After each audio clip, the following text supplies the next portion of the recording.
خدا کا وعدہ پورا ہونے کا وقت آ گیا ہے۔ اہل زمین کی مہلت ختم ہو گئی ہے۔ تم کچھ عرصہ مزید برزخ کی اس پردے میں خدا کی رحمتوں کے سائے میں رہو گے، مگر میں اب رخصت ہو رہا ہوں۔ اب میں تم سے اس وقت ملوں گا جب زندگی شروع ہوگی، تمہاری آنکھ کھلے گی تو قیامت کا دن شروع ہو چکا ہوگا۔ میں اس روز تم سے دوبارہ ملوں گا۔ زندگی کے ہنگامے جاری تھے۔ بازاروں میں وہی چہل پہل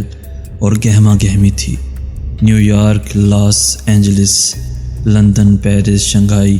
دہلی، ماسکو، کراچی، لاہور، ہر جگہ رونق میلے لگے ہوئے تھے۔ رات کو دن کر دینے والی سیلابی روشنیوں میں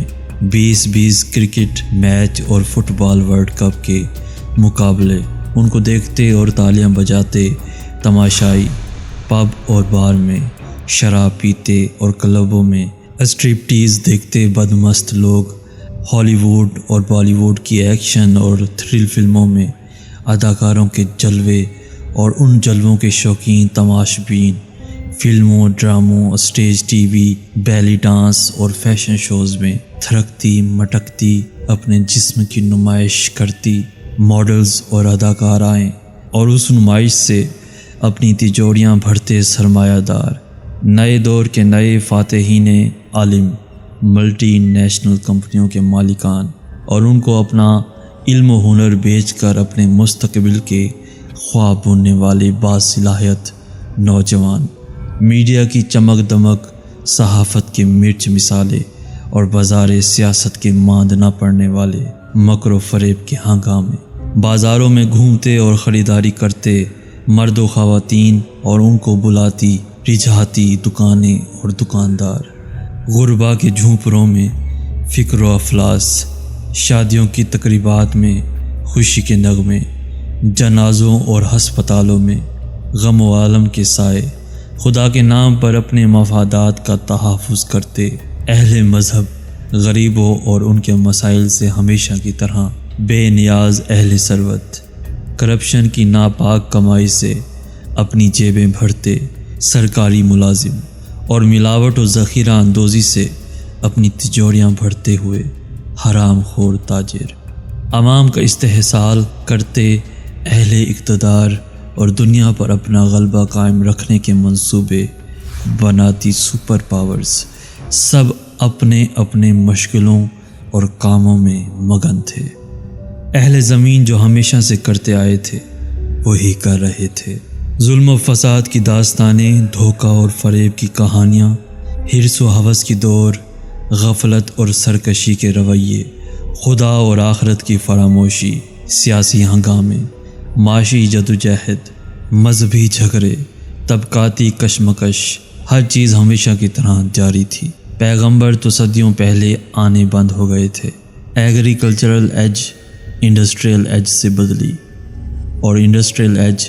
انفارمیشن ایج سے، مگر انسانی رویے نہیں بدلے، ان کے غم بھی نہیں بدلے۔ وہی کاروبار اور روزگار کی پریشانیاں، وہی عشق و محبت کی ناکامیاں، وہی موت اور بیماری کے مسائل۔ اس وقت بھی انسانوں کے ہاں ہر غم تھا سوائے غم آخرت کے، ہر خوف تھا سوائے خوف خدا کے۔ آسمان کی آنکھ یہ دیکھ رہی تھی کہ خدا کی زمین کو ظلم و فساد سے بھر دینے والا انسان اب دھرتی کا ناقابل برداشت بوجھ بن گیا ہے، سو انسان کو بار بار ہلایا گیا۔ نبی آخر الزمان کی پیش گوئیاں پوری ہونے لگیں۔ ننگے پاؤں بکریاں چرانے والے عربوں نے دنیا کی بلند ترین عمارتیں بنا لیں، مگر انسانیت ہوش میں نہیں آئی۔ نوح کے تیسرے بیٹے کی اولاد یعنی یاجوج اور ماجوج کی نسل دنیا کے پھاٹکوں کی مالک بن گئی۔ عظمت کی ہر بلندی سے یہی یاجوج اور ماجوج سا کنانے دنیا پر یلغار کرنے لگے۔ برطانیہ، روس، امریکہ اور چین ایک کے بعد ایک دنیا کے اقتدار کی مسند پر فائز ہوتے گئے۔ آسمانی صحیفوں کی تمام پیش گوئیاں پوری ہو گئیں، مگر انسانیت پھر بھی ہوش میں نہ آئی۔ سونامی آئی، سیلاب آئے، زلزلے آئے، مگر انسانیت غفلت سے نہ نکلی۔ خدا نے انفارمیشن ایج پیدا کر دی، اس کے اجمی بندوں نے نبی عربی کے پیغام کو اٹھایا اور انسانیت پر حجت تمام کر دی، مگر انسانیت پھر بھی نہ سنبھلی۔ قیامت سے قبل قیامت کی منظر کشی آخری درجے میں کر کے انسانیت کو جھنجھوڑ دیا گیا، مگر لوگوں کے رویے میں کوئی تبدیلی نہ آئی، سو جسے آخر کار آنا تھا وہ آ گئی۔ اسرافیل نے خدا کا حکم سنا اور سور ہاتھ میں اٹھا لیا۔ دیکھتے ہی دیکھتے قیامت آ گئی، سورج کی بساط لپیٹ دی گئی، تارے بے نور ہونے لگے، ہمالیہ جیسے پہاڑ ہوا میں روئی کی مانند اڑنے لگے، کہسار ریگزار بن گئے، سمندروں نے پہاڑ جتنی اونچی لہریں اٹھانا شروع کر دیں، میدان سمندر بن گئے، زمین نے اپنے آتش فشاں باہر اگل دیے، وادیوں میں آگ کے دریا بہنے لگے، دھرتی نے اپنے سارے زلزلے باہر نکال پھینکے، زمین الٹ پلٹ ہو گئی، شہر کھنڈروں میں بدلنے لگے، عمارتیں خاک ہونے لگیں، آبادیاں قبرستانوں کا منظر پیش کرنے لگیں۔ کمزور انسان کی بھلا حیثیت ہی کیا تھی،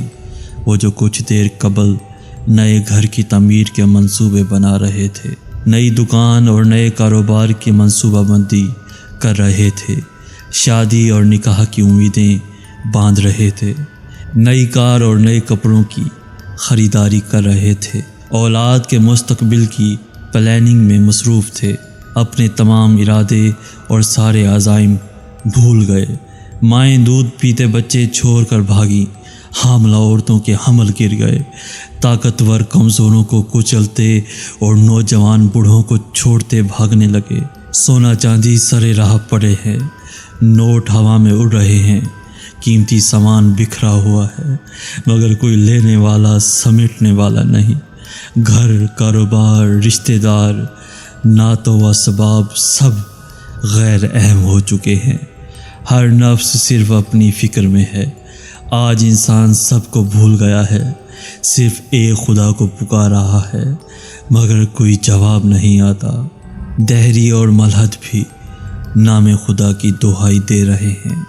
مگر کوئی جائے عافیت نظر نہیں آتی، بربادی کے سائے پیچھا نہیں چھوڑ رہے، موت ہر جگہ تعاقب کر رہی ہے، مصیبت نے ہر طرف سے گھیر لیا ہے، آخر کار زندگی موت سے شکست کھا گئی، زندگی ختم ہو گئی، مگر اس لیے کہ زندگی کو اب شروع ہونا تھا۔